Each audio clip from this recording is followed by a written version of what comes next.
दोस्तों 4 मई के एस्टेरॉयड को लेकर सबसे बड़ी कवरेज हम आपको बताने वाले हैं। दोस्तों 4 मई के एस्टेरॉयड को लेकर नासा की तरफ से एक ऐसा अपडेट आया है जिसने वैज्ञानिकों की नींद उड़ा रखी है और नासा के सेंट्री सिस्टम ने एक ऐसी खबर बताई है जिसे लेकर वैज्ञानिकों में हड़कंप मचा हुआ है।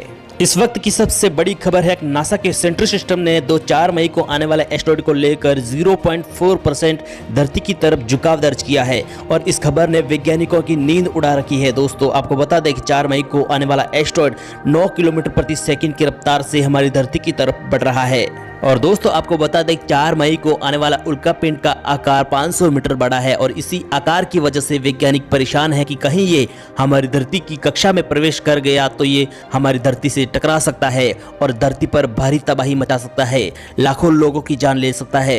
दोस्तों इसी वजह से वैज्ञानिक इस एस्टेरॉयड पर लगातार अपनी नज़र बनाए हुए हैं। नासा का सेंट्री सिस्टम भी इस एस्टेरॉयड पर अपनी कड़ी नज़र बनाए हुए हैं। इसकी हर एक हलचल पर वैज्ञानिकों की कड़ी नज़र है। ऐसे में नासा की सेंट्री सिस्टम की तरफ से अपडेट आई है कि इस एस्टेरॉयड की दिशा में 0.4% धरती की तरफ झुकाव दर्ज किया है, यानी कि ये झुकाव हमारी धरती के लिए नुकसानदायक साबित हो सकता है। क्योंकि दोस्तों पहले बताया जा रहा था कि यह उल्कापिंड 4 मई को हमारी धरती से लगभग 34,000 किलोमीटर दूरी से सफलतापूर्वक गुजर जाएगा, लेकिन इस झुकाव की वजह से ये दूरी और ज्यादा कम हो सकती है। और अगर ऐसा हुआ कि यह उल्कापिंड हमारी धरती के बेहद नजदीक से गुजरा तो हमारी धरती का गुरुत्वाकर्षण बल इस एस्टेरॉयड को अपनी ओर आकर्षित कर लेगा, यानी कि हमारी धरती का ग्रेविटिक फोर्स इतना ज्यादा तेज है कि किसी बड़े उल्कापिंड को अपनी ओर आकर्षित कर सकता है।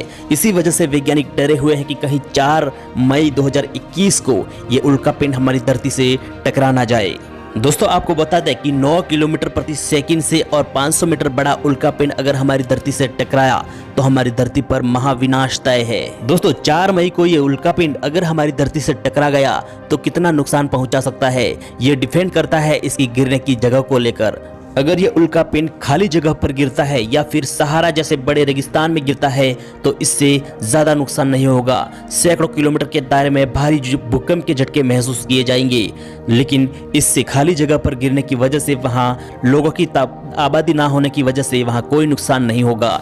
और लेकिन उसके बजाय अगर ये किसी शहर पर गिरता है तो इसकी तबाही का मंजर ही कुछ और होगा। अगर यह उल्कापिंड किसी शहर पर गिरा तो इससे कितना नुकसान होगा ये अंदाज़ा लगाना भी मुश्किल है। दोस्तों पलक झपकते ही पूरे शहर को शमशान घाट में बदल देगा। लेकिन अगर ये दोस्तों उल्कापिंड किसी समुद्र में गिरता है तो क्या होगा? अगर यह समुद्र में गिरा फिर भी इतनी तबाही नहीं होगी, लेकिन समुद्र के किनारे बसने वाले दुनिया में जितने भी शहर हैं उन सबको सुनामी लहरों को मुकाबला करना होगा। उन सभी शहरों को सुनामी लहरों की बड़ी सुनामी लहरों का सामना करना होगा, जिसमें पूरे शहर में पानी भर सकता है और कई लोगों की जाने जा सकती है। दोस्तों क्या किसी उल्कापिंड में इतनी क्षमता होती है कि यह संपूर्ण मानव जाति का अंत कर सके? तो दोस्तों मैं आपको बता दूं कि कोई बड़े आकार का उल्कापिंड अगर हमारी धरती से टकराएगा तो संपूर्ण मानव जाति सहित धरती पर बसने वाले हर एक जीव का अंत कर सकता है। दोस्तों इस आज से 6 करोड़ साल पहले ऐसा ही एक घटना घटी थी जिसने धरती पर बसने वाले बड़े बड़े डायनासोर का पूरी तरह से अंत कर दिया था। वैज्ञानिकों के अनुसार उस उल्कापिंड का आकार 11 किलोमीटर था और 20 किलोमीटर प्रति सेकंड की रफ्तार से धरती पर गिरा था, जिसने बड़े बड़े डायनासोर सहित धरती पर से संपूर्ण जीवन का नष्ट कर दिया था। लेकिन 4 मई को आने वाला उल्कापिंड हमारी धरती से टकराने वाला उल्कापिंड 500 मीटर बड़ा है, यानी ये आकार में इतना बड़ा नहीं है कि आज से जो 6 करोड़ साल पहले धरती पर से जीवन नष्ट किया था, लेकिन उस मुकाबले ये काफ़ी छोटा है। लेकिन फिर भी अगर धरती पे टकराया तो भारी तबाही मचाएगा। दोस्तों उल्कापिंड को गिरने को लेकर आए दिन खबरें आती रहती हैं, लेकिन आकार में काफ़ी छोटा होने की वजह से ये उल्कापिंड इतनी तबाही नहीं मचा सकते। लेकिन आज से ठीक 2013 में चेल्याबिस्क में, रूस के चेल्याबिस्क में एक उल्कापिंड गिरा था जिसका वजन 10 टन के बराबर हो सकता है, लेकिन वह ज़मीन से काफ़ी ऊपर ब्लास्ट हुआ था, जिसके कारण धरती पर इतनी तबाही नहीं मचा पाया था। लेकिन फिर भी 1500 लोग उस एस्टेरॉयड से अपनी जान से हाथ गंवा बैठे थे। दोस्तों अगर आपके मन में सवाल है कि ये उल्कापिंड होते क्या हैं और कैसे हमारी धरती से टकराते हैं, तो आपको मैं बता दूं कि आज से 4.5 अरब साल पहले बिग बैंग के समय बिग बैंग ब्लास्ट हुआ था, तभी हमारे सौरमंडल का निर्माण हो रहा था। लेकिन तभी गैस और धूल के कण आपस में मिलकर बड़े बड़े ग्रह का निर्माण कर रहे थे। तभी कुछ ऐसे भी पिंड थे जो किसी ग्रह का हिस्सा ना बनकर अकेले ही इस अंतरिक्ष में घूम रहे हैं और ये 4.5 अरब से अंतरिक्ष में ऐसे ही घूम रहे हैं। इनकी संख्या करोड़ों में हो सकती है।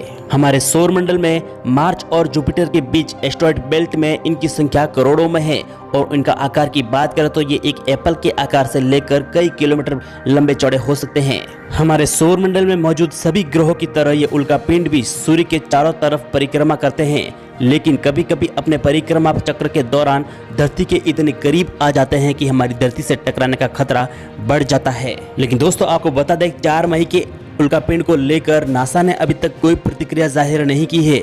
ऐसे में एक बड़ी खबर निकलकर सामने आ रही है कि 4 मई के ठीक 2 दिन बाद 6 मई को एक उल्कापिंड हमारी धरती के साथ क्लोज अप्रोच करेगा। इस उल्कापिंड का नाम है 2009 KF1। जी हाँ दोस्तों, यह उल्कापिंड 2009 KF1 उल्कापिंड हमारी धरती के करीब से होकर गुजरने वाला है 6 मई को। जी हाँ दोस्तों, 4 मई की मुश्किलें टली नहीं, 6 मई को एक और उल्कापिंड हमारी धरती के साथ क्लोज अप्रोच करेगा। दोस्तों आपको बता दें 4 मई के उल्कापिंड को लेकर वैज्ञानिकों में बहस छिड़ी हुई है कि आखिर ये उल्कापिंड हमारी धरती से टकराएगा या नहीं। कुछ वैज्ञानिकों का कहना है कि यह हमारी धरती की सेफ्टी लाइन को क्रॉस करने वाला है। इसी वजह से हमारी धरती का गुरुत्वाकर्षण बल इस एस्टेरॉयड को अपनी ओर आकर्षित कर सकता है। लेकिन ऐसे में कुछ वैज्ञानिकों का कहना है कि हमारी धरती से यह लगभग 34,000 किलोमीटर दूरी से गुजर जाएगा और सफलतापूर्वक गुजर जाएगा। इससे हमारी धरती को कोई नुकसान नहीं है। लेकिन ऐसे में नासा का कोई प्रतिक्रिया इस एस्टेरॉयड को लेकर सामने नहीं आया है। 2021 AF8 नाम के इस एस्टेरॉयड को लेकर इसरो की तरफ से एक छोटा सा अपडेट जरूर आया है। इसरो के मुताबिक अगर ये उल्कापिंड हमारी धरती से टकराया तो ये म्यांमार के पहाड़ी इलाकों में गिर सकता है। जी हाँ दोस्तों, म्यांमार के पहाड़ी इलाकों में यह उल्कापिंड गिर सकता है। ये इसरो की तरफ से अपडेट है। ये उल्कापिंड हमारी धरती से टकराएगा या नहीं, इससे लेकर कोई पक्की जानकारी अभी तक किसी भी स्पेस एजेंसियों ने या फिर बड़ी बड़ी स्पेस एजेंसियों ने इस एस्टेरॉयड को लेकर पक्की जानकारी कोई जाहिर नहीं की है। इस एस्टेरॉयड को लेकर कोई भी अलर्ट जारी नहीं किया है। इसी वजह से इस एस्टेरॉयड के बारे में ज़्यादा कुछ कहा नहीं जा सकता। लेकिन जिस तरह से सोशल मीडिया पर इस एस्टेरॉयड को लेकर खबरें वायरल हो रही हैं कि 4 मई हमारी धरती का अंत का दिन हो सकता है और यह उल्कापिंड हमारी धरती का अंत कर सकता है। ये 4 मई को यह उल्कापिंड हमारी धरती से टकरा जाएगा। इसी तरह की खबरें वायरल हो रही हैं। लेकिन इस एस्टेरॉयड के बारे में पक्की जानकारी अभी तक कोई बड़ी बड़ी स्पेस एजेंसियों ने इस एस्टेरॉयड को लेकर कोई प्रतिक्रिया जाहिर नहीं की है। अगर वाकई में उल्कापिंड हमारी धरती से टकराने वाला होता या फिर हमारी धरती के लिए खतरा होता तो नासा जैसी बड़ी स्पेस एजेंसियां इस एस्टेरॉयड को लेकर अपनी तरफ से अलर्ट जारी कर देती और नासा का सेंट्री सिस्टम इन एस्टेरॉयड पर अपनी कड़ी नज़र बनाए रखता है। लेकिन ऐसा कुछ भी नहीं है, इसलिए इस एस्टेरॉयड को लेकर चिंता करने की ज़रूरत नहीं है, क्योंकि नासा और इसरो जैसी बड़ी स्पेस एजेंसियों ने इस एस्टेरॉयड को लेकर अभी तक अलर्ट जारी नहीं किया है और कुछ भी कहा नहीं गया है। दोस्तों अंतरिक्ष और धरती की तरफ आने वाले खतरों से अपडेट पाने के लिए हमारे चैनल को अभी सब्सक्राइब करके बेल आइकन को प्रेस जरूर कर दे। मिलते हैं एक नए वीडियो में।